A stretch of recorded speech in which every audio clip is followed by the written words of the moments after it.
In the book of Ephesians, chapter 5, verse 31 and 32, it says, "Therefore a man shall leave his father and mother and hold fast to his wife, and the two shall become one flesh.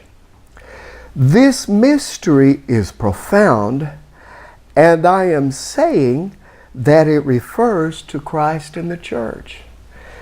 My friends, I want to, sometimes I think we don't realize how great is the calling and how great is the, that future for those faithful ones who become that part of that church, part of that assembly, part of that great bride of Christ.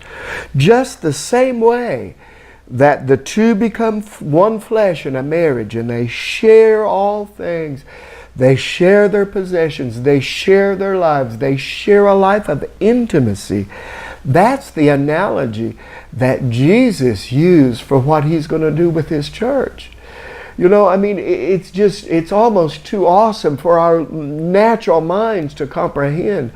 But, even in all the things that we're doing, in the lives that we live, in the preparations that we go, and sometimes things seem so difficult, my friends, God is getting you ready.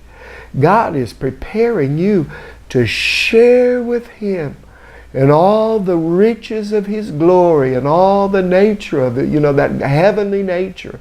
It's like because there's no better analogy, there's no better way for Christ to depict and to show. He picked the analogy of how a husband and a wife share in an intimate relationship of being together.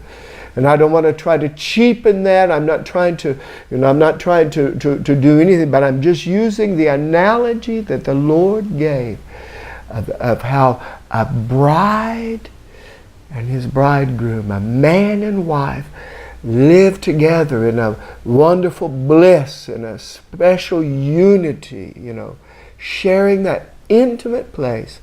That's the calling that God has for your life. So friends, yield yourself to the work of the Lord. Yield yourself and let Him mold you and make you, because you are prepared for royalty.